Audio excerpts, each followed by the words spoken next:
আমি ডক্টর মোহাম্মদ আব্দুল আহাদ প্রেসিডেন্ট হিসেবে ঢাকা মেডিকেল কলেজে কর্মরত আছি। আমাদের যে ডক্টরদের কর্মবিরতিতে আমরা গিয়েছিলাম এবং আমাদের এখানে উপদেষ্টা মহোদয় এসেছিলেন এবং তার সাথে আমরা আজ 1 সেপ্টেম্বর ঢাকা মেডিকেল কলেজ হাসপাতালে স্বাস্থ্য উপদেষ্টার সাথে মিটিংয়ে যখন সারা দেশের জরুরি সেবা চালুর জন্য নিরাপত্তা চাওয়া হয়, তখন তিনি শুধুমাত্র বিভাগীয় হাসপাতালগুলোতে নিরাপত্তা দেওয়ার মতো জনগণ আছে বলে জানান।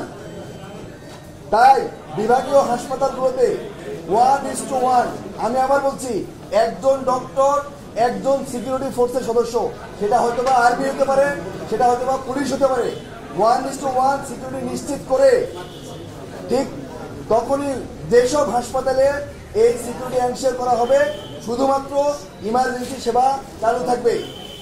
কোনো ধরনের রুটিন সেবা, আউটডোর সেবা চালু থাকবে না। শুধুমাত্র ইমার্জেন্সি অপারেশন হবে 1:1।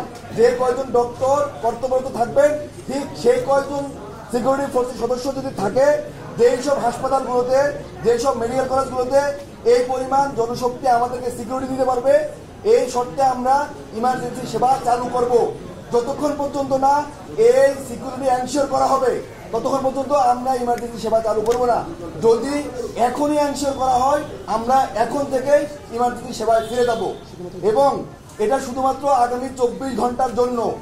আগামী 24 ঘন্টার মধ্যে যদি অপরাধীকে গ্রেপ্তার করে আইনের আওতায় এনে জনসম্মুখে ভিজিবল না করা হয়, তাহলে আগামীকাল রাত 8টার পরে আবার এই শাটডাউন কর্মসূচি চলবে।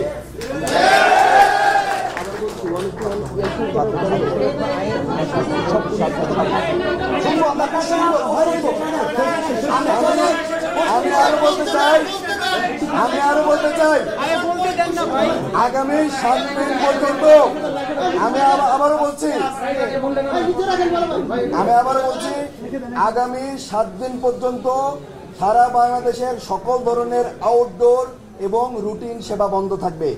এই 7 দিনের মধ্যে আমাদের 2টা দাবি ছিল। এটা স্বাস্থ্য অধিদপ্তরের আন্ডারে স্বতন্ত্র স্বাস্থ্য পুলিশের নিয়োগ দিতে হবে এবং এইটা এনশিওর করতে হবে এবং আমাদের চিকিৎসকদের নিরাপত্তার জন্য চিকিৎসক সুরক্ষা আইন প্রণয়ন করতে হবে। এই 7 দিনের মধ্যে যদি আমরা এই 2টা সেবা পাই, তাহলে আমরা আবার আউটডোর সেবা এবং রুটিন সেবায় ফিরে যাব। আদারওয়াইজ এই 7 দিনের মধ্যে যদি আমরা কোনো ধরনের কোনো সুরা না পাই, তাহলে আমাদের এই আউটডোর সেবা এবং রুটিন সেবা বন্ধ থাকবে। শুধুমাত্র আগামী, আমি আবার বলছি, আপনাদের কোয়েশ্চেন হবে প্লিজ, আমি শেষ করি। আগামী 24 ঘন্টা পর্যন্ত ইমার্জেন্সি সেবা চালু থাকবে শর্ত সাপেক্ষে। শর্তটা কি? যে হাসপাতালগুলোতে, যে মেডিকেল কলেজগুলোতে ডক্টর যে কয়জন থাকবে ঠিক সেই কয়জনই পুলিশ অথবা আর্মি অথবা বিজিবি যদি তাদের উপস্থিত থেকে সিকিউরিটি এনশিওর করতে পারে, সিকিউরিটি এনশিওর করার পরে আমরা আমাদের ইমার্জেন্সি সেবা চালু করব। সেটা যদি এখন থেকে করতে পারে আমরা এখনই করব। সেটা যদি ওনারা ডিলে করে, সেটার দায়ভার ওনাদের উপরে বর্তাবে হবে। ইমার্জেন্সি সেবা আমরা চালু করবো সত্যি সাপেক্ষে, নিরাপত্তার সাথে। যদি ওনারা, আপনার সাথে আমরা যখন কথা বলছি, 5 মিনিটের মধ্যে যদি ওনারা ইমার্জেন্সি আমাদের নিরাপত্তা নিশ্চিত করতে পারে, আমরা ইমার্জেন্সি সেবা চালু করব। ওনারা যদি ডিলে করে, এর দায়ভার ওনাদের উপরে বর্তাবে। হ্যাঁ হ্যাঁ, 16 বছর এই ধরনের কোনো আন্দোলন করেননি, কেন এই ধরনের আন্দোলন করতে পারেননি বা কেন বলেননি? এই অন্তর্বর্তীকালীন সরকার আসার পর উনি কি এই ধরনের দাবি মেনে নিতে পারেন কিনা? আপনারা আমাদের নিজের ভাই, আপনারা আমাদের নিজের ভাই,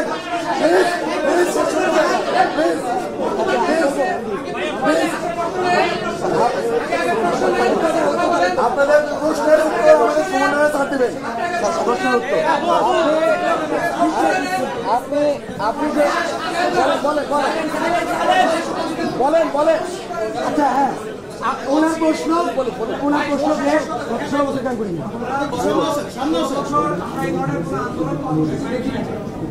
সরকার আছে দায়িত্ব নিয়েছে 15 থেকে 20 দিন। রাইট, এই ধরনের যে সাংবিধানিক যে বিষয়গুলো আছে, আইনি যে কাঠামোগুলো আছে, সেই কাঠামোগুলো কি এই সরকার করতে পারবেন কিনা সেটা কি আপনারা জানেন কিনা? সেকেন্ড হচ্ছে রোগীদেরকে জিম্মি করে এই ধরনের আন্দোলন কতটুকু যুক্তি? আপনারা মানবিক দিক বিবেচনা করে আপনারা রোগীদেরকে জিম্মি করে এ ধরনের আন্দোলন কতটুকু যৌক্তিক হতে পারে সেটা একটু চিকিৎসকের বিরুদ্ধে হামলা আমরাও নিন্দা জানাই, আমরাও জনক কষ্ট পেয়েছি, কিন্তু অসহায় রোগীরা যেন শিশুরা যেমন এনএসিতে চিকিৎসা আছে, এসডিইউতে আছে, তারা যেন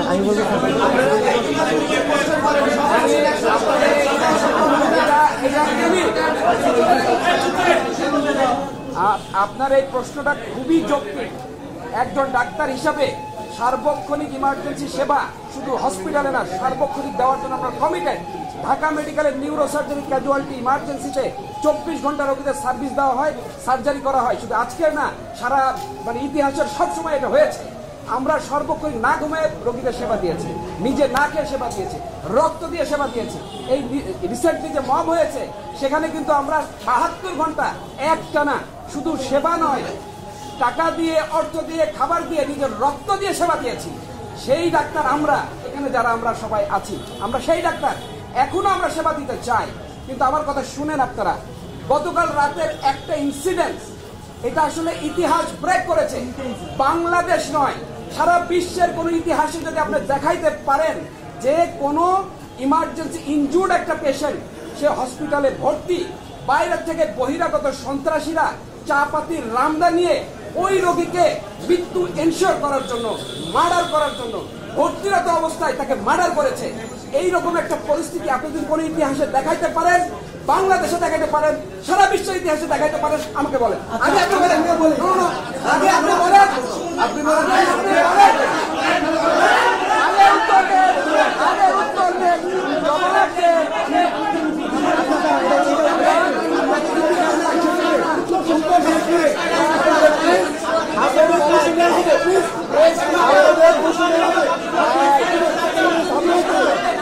এবার শুনেন, আপনি উত্তর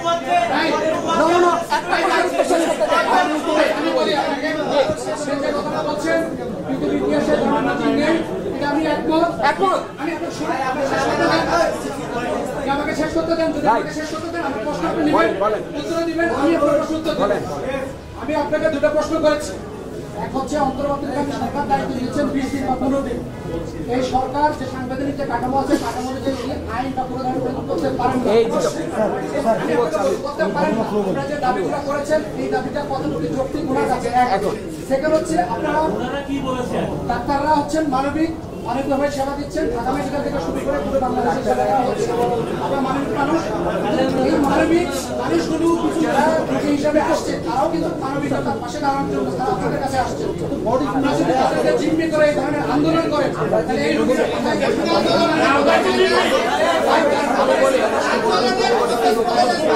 আচ্ছা, আমি বলি, আপনার প্রশ্ন উত্তর বলি, এত প্রশ্ন করেন না। আচ্ছা, দুইটা প্রশ্ন করছেন, আমরা প্রশ্ন করছি।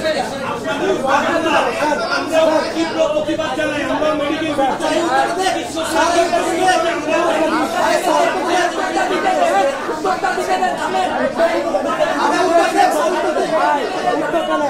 আপনি দুইটা প্রশ্ন করেছেন, এই দুইটা প্রশ্ন আমি দুইটা প্রশ্নের উত্তর দিব আপনাকে। প্রথম যে প্রশ্নটা ছিল, এই ধরনের ঘটনা পৃথিবীর ইতিহাসে কখনো ঘটে নাই, বাংলাদেশে ঘটে নাই, এটা আপনি স্বীকার করেছেন। এটা সারা বিশ্বের মানুষ স্বীকার করবে। এরকম নিরাপত্তাহীনতায় একজন ডাক্তার কিভাবে নিজেকে অরক্ষিত রেখে ইমার্জেন্সিতে সেবা দেয়, সেই জন্য আমরা শুধু ডাক্তার না, রোগী নিহত হয়েছে, ডাক্তাররা মার খেয়েছে, ভাঙচুর হয়েছে। এখানে আমার নিরাপত্তা কোথায়? আমি নিজেকে আর একই সাথে ঘটনাগুলো দেখেন, সৌরতী হসপিটালে সকালে, মুক্ত হসপিটালের বিকালে একই ধরনের ভিতরে ঘটনা। সারা বাংলাদেশে এভাবে ইমার্জেন্সিতে আক্রমণ করা হচ্ছে এবং ডাক্তারদের নিরাপত্তা শূন্যের কোঠায়, নেগেটিভ। আপনি আমার জীবনের নিরাপত্তা দিতে পারবেন? তাহলে আমি ইমার্জেন্সি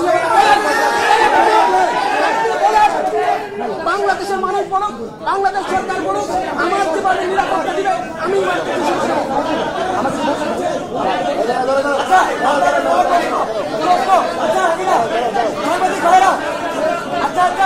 সাংবাদিক ভাইরা, আপনাদের কাছে আমার প্রশ্ন, আমার প্রশ্ন শুনেন, আমার প্রশ্ন শুনে, আপনার প্রশ্ন শুনেছি, আমার প্রশ্ন শুনবেন।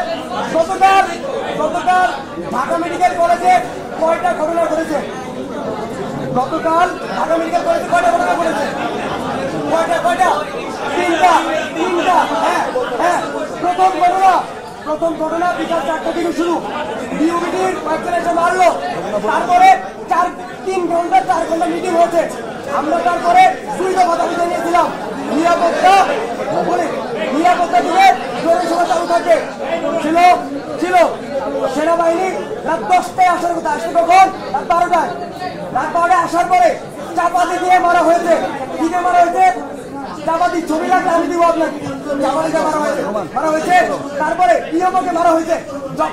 যখন এই ইমার্জেন্সিতে হামলা করা হয়েছে, না বলতে দেন, শোনেন, যে জায়গাতে সাইন হয় ওইটাকে বলা হয় ইয়মর রুম, ওইখানে ঢেলানো হয়েছে। যখন আমরা ওদেরকে বন্দি করি, বাইরে থেকে আমি ওদের কাগজ এনে আমরা তারপর এখানে সাইন করে তাও সেবা চালু রেখেছিলাম। আমাদের ওই জায়গায় আমরা কন্টিনিউয়াস হামলা হচ্ছিল, ওর থেকে কন্টিনিউয়াস হামলা হচ্ছিল, আপনার ছবি দেখেছেন। কন্টিনিউয়াস হামলা হওয়ার পরেও আমরা কি করেছি? সেবা দিয়েছি। ডাক্তারদের সমস্যা কি জানেন? আপনারা যেমন মানবিক বলেন না, আমরা আসলেই মানবিক। একটা রোগী মরলে আপনার যেমন কষ্ট লাগে, আমাদেরও কষ্ট লাগে, সবার কষ্ট লাগে। ডাক্তারের সমস্যা কি জানেন?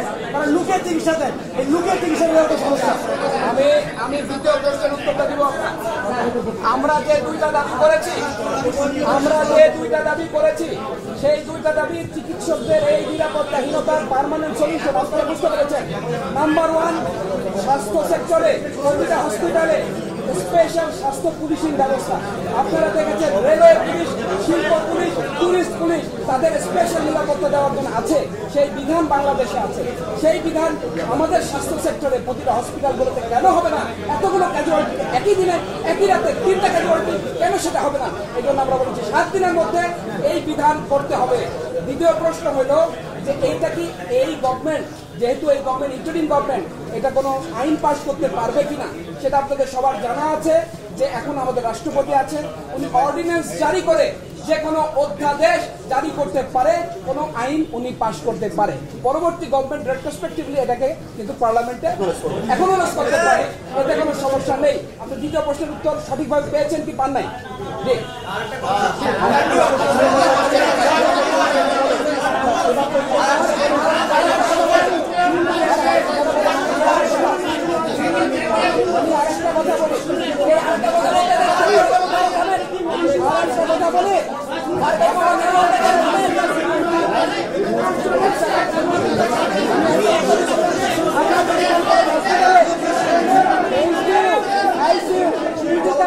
সেবা এখনো চলছে।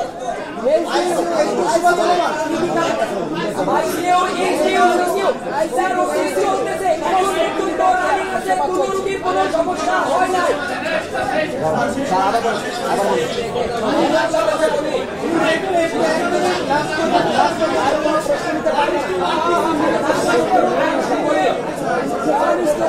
বলেছি ইমার্জেন্সি সেবার জন্য আগামী দিনে ইমার্জেন্সি ক্যাজুয়ালিটিতে কতজন ডাক্তার একসাথে কাজ করে আপনাদের জানেন? 10 জন ডাক্তার কাজ করে, 10টা পুলিশ ওখানে দেওয়া যায় না, 10টা আর্মি দেওয়া যায় না, 1:1 ইমার্জেন্সি সেবা দেওয়ার জন্য।